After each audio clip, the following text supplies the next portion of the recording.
Labour റൂമിൽ ചിത്ര വേദന കൊണ്ട് പുളയുമ്പോഴാണ് മുറിക്ക് പുറത്ത് ടെൻഷനോടെ ഇരിക്കുവാണ് കിഷോറും സനയും ആവണിയും ചന്ദ്രുവും. അതേസമയം ലേബർ റൂമിൽ പെയിൻ വന്ന് നിലവിളിക്കുന്ന ചിത്രയ്ക്കടുത്ത് നിൽക്കുവാണ് അഭി.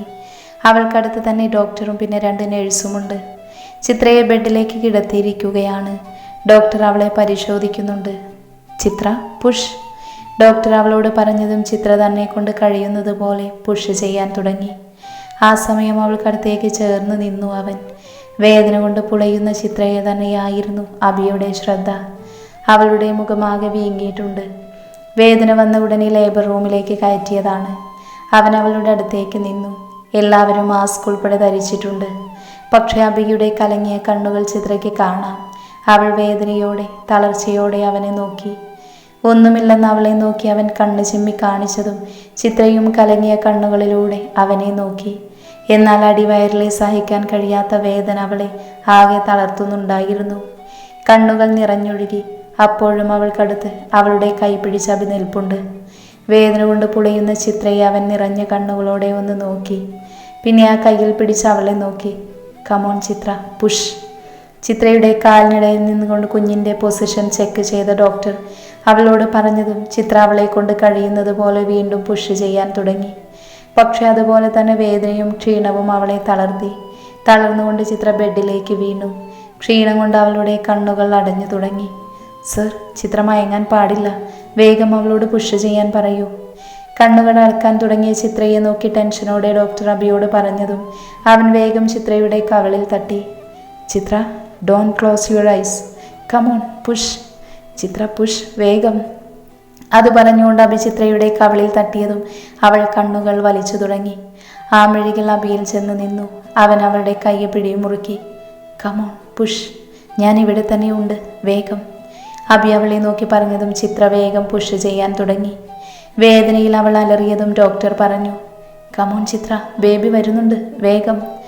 ഡോക്ടർ ആവേശത്തോടെ പറഞ്ഞതും അവളുടെ കൈ അഭിയിൽ മുറുകി. ചിത്ര പുഷ്. അവളുടെ കവിളിൽ മുറുക്കി അവൻ ധൈര്യം കൊടുത്തതും തൻ്റെ സകല ശക്തിയും എടുത്ത് അവൾ പുഷ് ചെയ്തു തുടങ്ങി. ശരീരം തളർന്നു, എല്ല് നുറങ്ങി, ആകെ വിയർത്തു. വലിയൊരു അലർച്ചയോടെ ചിത്ര തളർന്നു വീഴുമ്പോൾ അവിടെ മറ്റൊരു ശബ്ദം കൂടെ ഉയർന്നു, ഒരു കുഞ്ഞിൻ്റെ. ആ ചോരക്കുഞ്ഞിൻ്റെ ശബ്ദം അവിടെ ഉയർന്നതും അഭിയുടെ കണ്ണുകൾ ആദ്യം ചെന്നത് ചിത്രയിലേക്കാണ്. വിറയ്ക്കുന്ന ശരീരത്തിലെ തളർന്നു കിടക്കുന്ന അവളുടെ നെറ്റിയിൽ ചുണ്ട് ചേർക്കുമ്പോൾ അവൻ്റെ ഉള്ളിൽ അവളോടുള്ള പ്രണയം അലയടിച്ചുകൊണ്ടിരുന്നു. പിന്നെയാണ് അവൻ്റെ കണ്ണുകൾ കുഞ്ഞിലേക്ക് പോകുന്നത്. അപ്പോഴേക്കും നഴ്സ് കുഞ്ഞിനെ വൃത്തിയാക്കി കൊണ്ടുപോയിരുന്നു. ശബ്ദത്തിൽ കരയുന്ന കുഞ്ഞിനെ ഡോക്ടർ വൃത്തിയാക്കി ഒരു ടർക്കിയിൽ പൊതിഞ്ഞ് അഭിയുടെ നേരെ നീട്ടിയതും അവൻ്റെ കണ്ണുകൾ ആ കുഞ്ഞിലേക്ക് പോയി. പിങ്ക് കളർ ടർക്കിയിൽ പൊതിഞ്ഞ ആ കുഞ്ഞിനെ അവൻ കൊതിയോടെ നോക്കി നിന്നു. സർ, പെൺകുഞ്ഞാണ്. ഒരു ചിരിയോടെ ഡോക്ടർ പറഞ്ഞപ്പോൾ അവൻ്റെ കണ്ണുകൾ വല്ലാതെ തിളങ്ങി. അവൻ കുഞ്ഞിനെ കയ്യിലേക്ക് വാങ്ങി. അവൻ്റെ കണ്ണുകൾ ആ കുഞ്ഞുമുഖമാകെ ഓടി നടന്നു. ഭംഗിയുള്ള ചെറിയ മുഖം. അവൻ്റെ കണ്ണുകൾ ചുവന്നു നിറഞ്ഞു. ആ നിമിഷം മനസ്സിലേക്ക് കടന്നു വന്നത് അമ്മയുടെ മുഖമാണ്. നിറഞ്ഞ കണ്ണുകളോടെ ആ കുഞ്ഞിൻ്റെ നെറ്റിയിൽ ചുണ്ട് ചേർക്കുമ്പോൾ നഷ്ടപ്പെട്ടു പോയ തൻ്റെ അമ്മയെ തിരികെ കിട്ടിയ സന്തോഷമായിരുന്നു അവന്. ഒന്നുകൂടി അവളെ തന്നോട് ചേർത്ത് പിടിക്കുമ്പോൾ ആ മനസ്സ് നിറഞ്ഞു തുളുമ്പി. ഇതേ സമയം പുറത്ത് അകത്തെന്താണ് എന്ന് നടക്കുന്നതെന്നറിയാതെ ഉരുകുകയായിരുന്നു സനയും കിഷോറും ചന്ദ്രുവും ആവണിയും.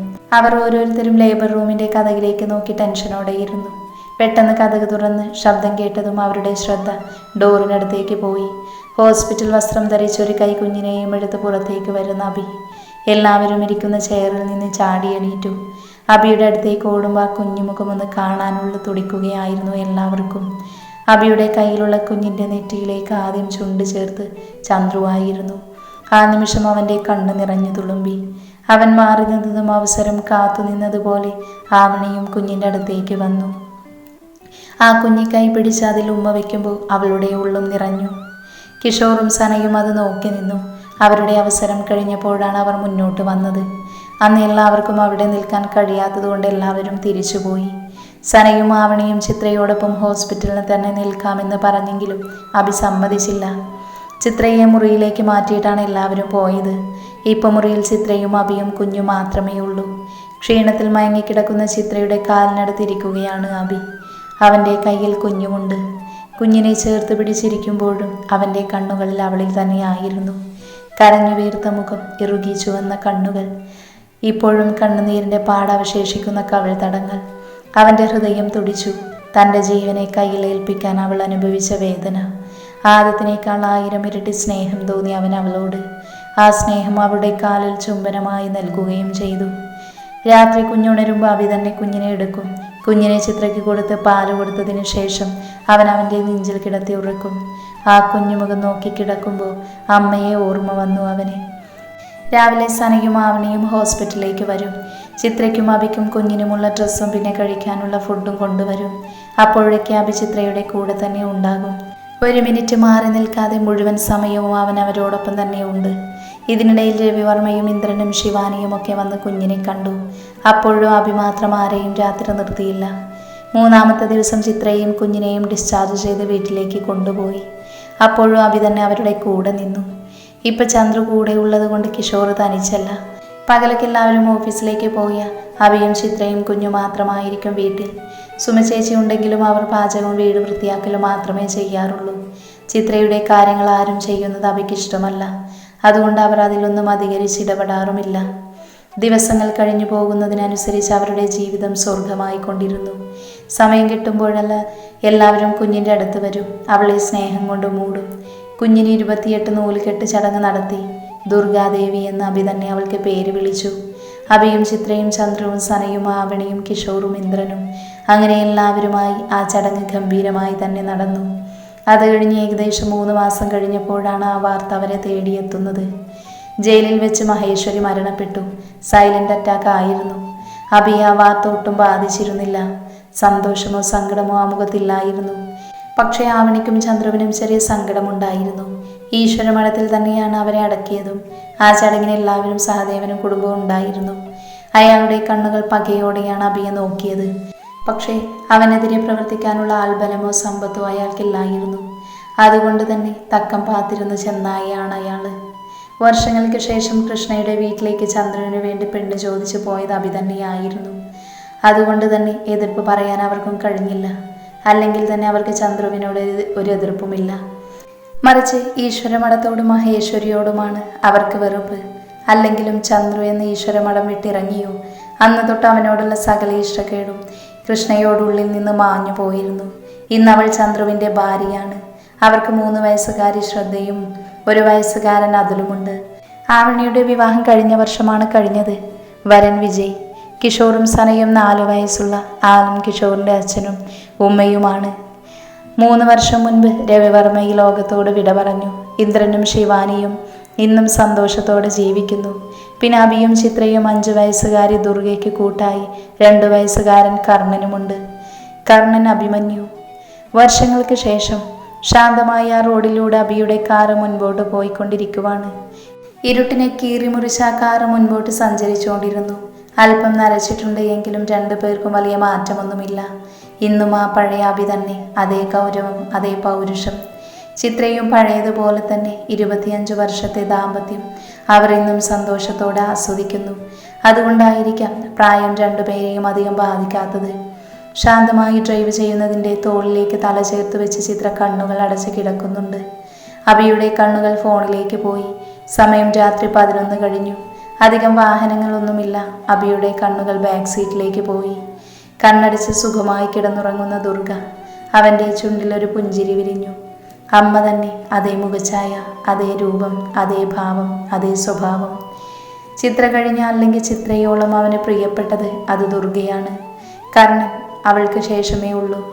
വർഷങ്ങൾക്ക് ശേഷം വിദേശത്തു നിന്ന് മെഡിസിൻ കംപ്ലീറ്റ് ചെയ്ത് ഒരു ഡോക്ടറായി ഇന്ന് നാട്ടിലേക്ക് തിരിച്ചു വന്നതാണ് അവൾ. ചിത്രയുടെ ആഗ്രഹമായിരുന്നു ദുർഗയെ ഡോക്ടറാക്കണമെന്നുള്ളത്. വലുതായപ്പോൾ ആ ആഗ്രഹം തന്നെ അവളും തിരഞ്ഞെടുത്തു. അവളുടെ ആഗ്രഹത്തിനൊന്നും ആരും എതിരല്ല. അവരുടെ ജീവിതം, അവരുടെ ആഗ്രഹം. മകളൊരു ഡോക്ടറായി തിരിച്ചു വരുമ്പോൾ അവളെ കാത്ത അമ്മയും പപ്പയും എയർപോർട്ടിൽ ഉണ്ടായിരുന്നു. ഇനി 1 മണിക്കൂർ ഡ്രൈവ്. അതുകൂടി കഴിഞ്ഞാൽ വീട്ടിലെത്തും. ചേച്ചി വരുന്നതറിഞ്ഞ് നാളെ തന്നെ കർണനും വരും. അവൻ ലണ്ടനിലാണ്. അവിടെ MBA ചെയ്യുന്നു. പിന്നെ കുറച്ച് ദിവസം അത് സന്തോഷത്തിൻ്റെതായിരിക്കും. അഭിയുടെ കണ്ണുകൾ തിളങ്ങി. 30 വയസ്സ് വരെ അനാഥനായി ജീവിച്ച തനിക്ക് ഇന്നെല്ലാമുണ്ട്. അവൻ്റെ മനസ്സ് നിറഞ്ഞു. എന്നാൽ ആ സന്തോഷത്തിൽ മതിമറന്ന് നിന്നവൻ തനിക്ക് നേരെ പാഞ്ഞു വന്ന ആ വലിയ ലോറി കണ്ടില്ലെങ്കിലും അവൻ എന്തെങ്കിലും ചെയ്യുന്നതിന് മുൻപ് ആ ലോറി അവരുടെ കാറിനെ ഇടിച്ച് തെറിപ്പിച്ചിരുന്നു. അവസാനമായി അഭി കണ്ണുകൾ അടയ്ക്കുമ്പോൾ രക്തത്തിൽ കുളിച്ചു കിടക്കുന്ന ചിത്രയെയും ദുർഗയെയും അവൻ കാണുന്നുണ്ടായിരുന്നു. കർണ, ആ ഹോസ്പിറ്റൽ വരാന്തയ്ക്ക് മുൻപിൽ ഒരു ശില പോലെ ഇരിക്കുന്നവനെ ആലം വേദനയോടെ നോക്കി. എന്നാൽ അവൻ അനങ്ങിയില്ല. മരവിപ്പാകെ ഒരു മരവിപ്പ് മാത്രം. ആരോടൊക്കെയോ ഉള്ള പക, ദേഷ്യം, അതൊക്കെ ആ മനസ്സിൽ നിറഞ്ഞു നിന്നു. ആ സമയം അവൻ്റെ കയ്യിലുള്ള മൊബൈലിൽ തെളിഞ്ഞു നിൽക്കുന്ന ചിത്രത്തിലേക്ക് അവൻ്റെ കണ്ണുകൾ പോയി. അവൻ്റെ കണ്ണിൽ ചുവപ്പ് പടർന്നു. അവിടെ പകയെരിഞ്ഞു. അഭിയുടെ കണ്ണിലെ പകയേക്കാൾ 1000 ഇരട്ടി കാഠിന്യമുള്ള പക. കർണ. വീണ്ടും അവിടെ ആലത്തിൻ്റെ ശബ്ദം ഉയർന്നതും അവൻ തല ഉയർത്തി നോക്കി. അപകടനില തരണം ചെയ്തു. ആലം അവനെ നോക്കി ആശ്വാസത്തിൽ പറഞ്ഞപ്പോൾ അവൻ തൻ്റെ കണ്ണുകൾ മുറുക്കെ അടച്ചു. ആ ചെയറിലേക്ക് ചാരിയിരുന്നു. ആ ചുണ്ടിൽ ഒരു ചെറിയ ചിരി വിരിഞ്ഞു. പക്ഷേ അതിൻ്റെ അർത്ഥം. പക്ഷേ ആ കയ്യിലെ ഫോട്ടോ കൂടുതൽ മുറുകി. ആ ഫോട്ടോയെ അവൻ്റെ കൈകൾ ശ്വാസം മുട്ടിച്ചു.